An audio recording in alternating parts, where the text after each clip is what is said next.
Bora lá então. Mais uma vez, boa noite a todos.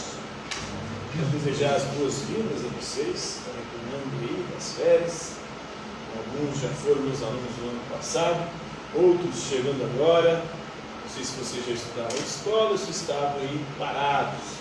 De qualquer forma é isso, desejar as boas-vindas.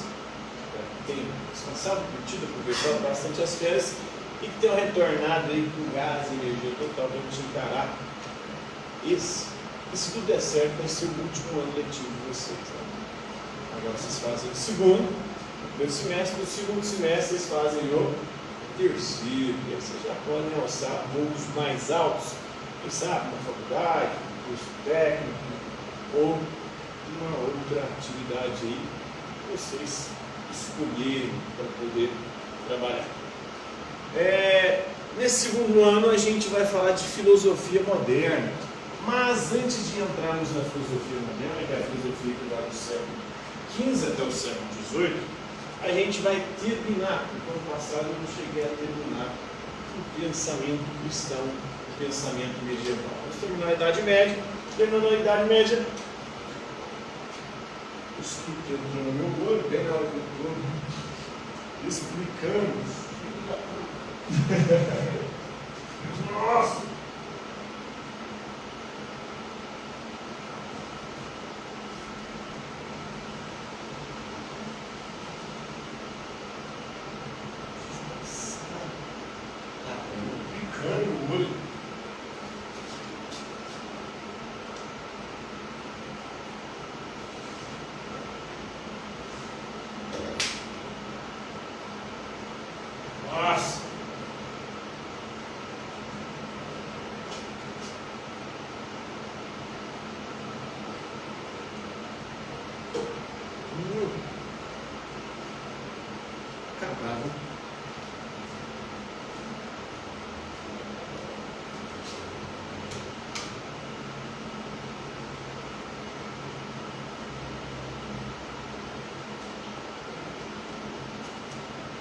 Mas é isso. Vamos começar a falar aí do pensamento cristão e torcer para que eu não fique cego até o final dessa aula. Esse filho de uma égua que entrou no meu olho aqui. Então, quando que ocorreu o período medieval? Vocês sabem? De quando até quando durou a Idade Média? Acho que 5, 15. Exatamente. Do século V ao século XV. Depois de Cristo, mais precisamente de 476 até 1453, segundo alguns, segundo outros 1492.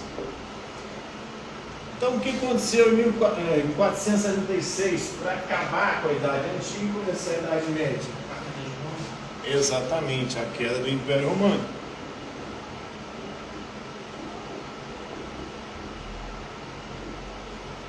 E o que acontece em 1453? Queda também. A queda do Não, a Revolução Francesa em 1789. A queda de Constantinopla. Antes do Império Romano ser destruído pelas invasões bárbaras, pelos povos germânicos que invadiram o Império Romano, ele já havia sido dividido o Império Romano do Ocidente e o Império Romano do Oriente. O Império Romano do Oriente teve sede em Constantinopla. Inclusive foi um imperador romano, Constantino, quem deu o nome à cidade. Na verdade mudou, porque a cidade já existia. Aí ele muda para Constantinopla, em homenagem a ele mesmo. Só que depois a cidade muda de novo. Os muçulmanos deram a ela o nome de Istambul. Os turcos, na verdade, eram os povos que habitam aquela região, hoje ela está lá na Turquia. Istambul, a capital da Turquia. Eles devolvem o nome a ela de Istambul. Constantinopla tinha sido o Império Romano que tinha dado esse nome. E aí o Império Romano do Oriente ele persistiu. O Império Romano do Ocidente, Roma, caiu, mas com a sede lá em Constantinopla persistiu até 1453, até o século XV. Para outros, a modernidade só começa em 1492.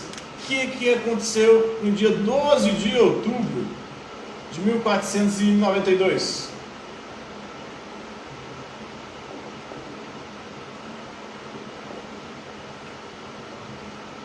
Cristóvão Colombo chegou na América, na região da América Central, onde hoje fica o Haiti, a República Dominicana, naquela região ali.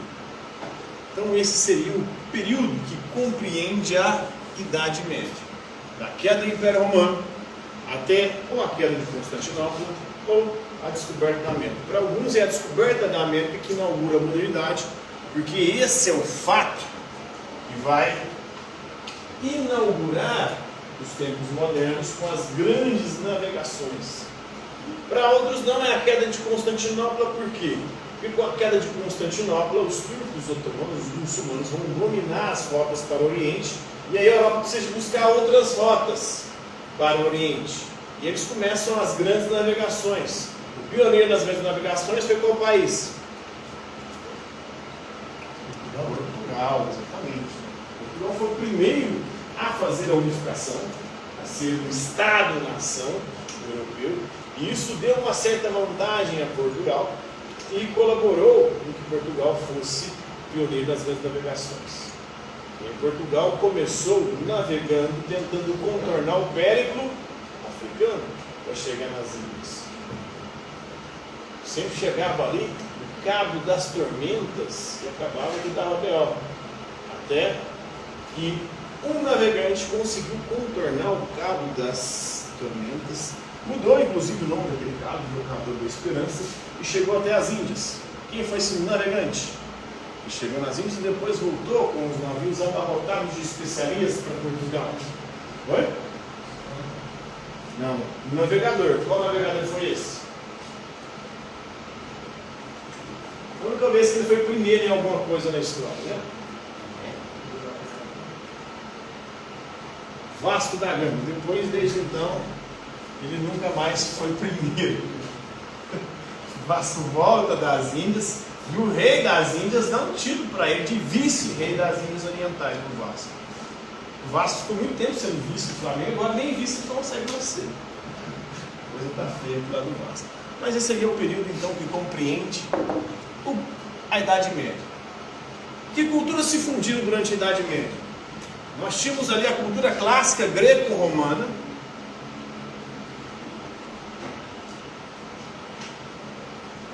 era a cultura do Império Romano. Temos uma instituição, uma religião que começa a crescer dentro do Império Romano, que é o cristianismo. Uma religião que nasce dentro do judaísmo, nasce no Oriente Médio. É pagão também? Oi? Pagão? Não era pagão. O cristianismo não, né? A cultura greco-romana era uma cultura pagã. O cristianismo é uma religião que surge no Oriente Médio, com as pregações de Jesus, depois se espalha pelo Império Romano. Ali pelo século IV já começa a se tornar a religião predominante dentro do Império. E começam as invasões dos povos bárbaros. Por que eles eram chamados de bárbaros? Porque não sabiam falar latim. Na verdade eram povos germânicos, que vinham do norte da Europa.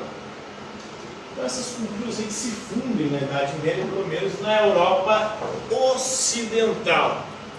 E vai ser do caldo da mistura dessas três culturas que vai se formar a sociedade medieval.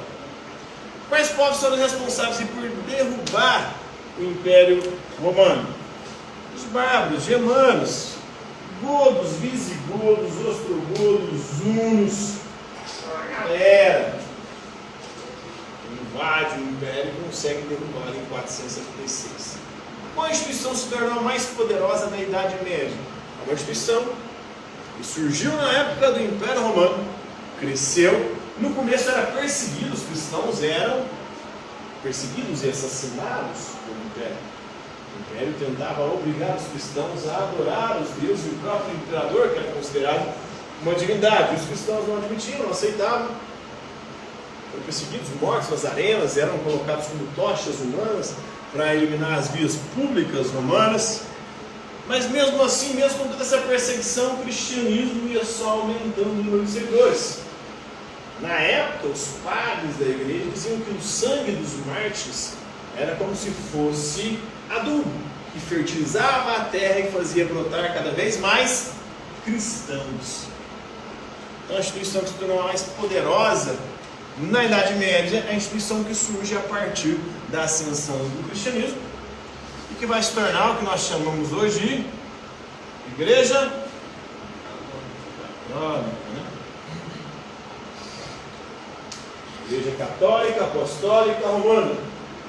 O Império Romano, percebendo que não tinha como vencer os cristãos, eliminado, se rende ao cristianismo. O cristianismo de religião perseguida passa a ser uma religião admitida e depois passa a ser a religião oficial do Império Romano. Isso vai colaborar de forma substancial nesse processo de transição. Então, a instituição mais poderosa da Idade Média foi a Igreja Católica, pelo menos na Europa Ocidental. Qual religião se tornou predominante na Europa Ocidental durante a Idade Média? O cristianismo. O cristianismo surge no Oriente Médio com as pregações de Jesus e Yeshua. Jesus, que significa Deus salvo, né? Jesus Cristo significa ungido. Ele começa a sua pregação por volta do ano 30, mais ou menos no ano 30 depois de Cristo, e teria morrido ali entre 30 e 35, foi assassinado, crucificado, segundo a história, né? Mas só que Jesus nasceu antes de Jesus, segundo os estudiosos, os estudos científicos de história mais atuais. Ele nasceu entre o ano 4 e 7 a.C. Ele nasceu antes dele mesmo e viveu até mais ou menos 30, 35 depois de Cristo. São as estimativas. Quando ele morre, os seus discípulos, os seus apóstolos, saem pelo mundo para pregar a boa nova, o Evangelho, a boa notícia da salvação de Deus. E vinha, ou tinha se encarnado na pessoa de Jesus para salvar a humanidade. O cristianismo que era uma corrente heterodoxa do judaísmo. O que significa isso? Hétero, vocês sabem?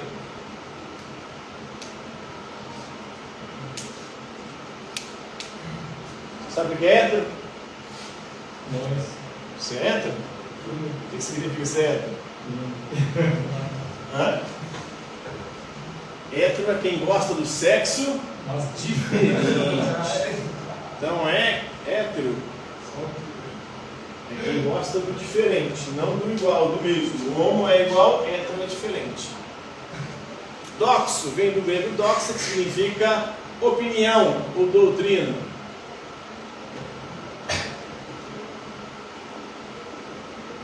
Então o cristianismo é uma doutrina, uma opinião diferente do judaísmo. Por quê? Para os cristãos, o Messias prometido no Antigo Testamento já havia sido enviado por Deus. Quem que era o Messias? Jesus, o próprio Filho de Deus encarnado. O judaísmo ortodoxo não aceitou essa doutrina, essa opinião. Orto significa reto, correto. Uma reta doutrina, uma correta opinião judaica dizia que não, o Messias não havia vindo. Tanto que um dos sinais de que o Messias já havia se encarnado seria a libertação do povo judeu da dominação. O povo judeu foi um povo que durante toda a sua história passou por dominação por outros povos. Foi escravo no Egito, o povo judeu, o povo hebreu. Foi dominado e viveu no exílio na Babilônia. Foi dominado pelos assírios. Foram dominados praticamente todos os impérios do mundo antigo, desde que surge o povo hebreu com Abraão. Mas a controvérsia é Abraão é um personagem histórico real, né?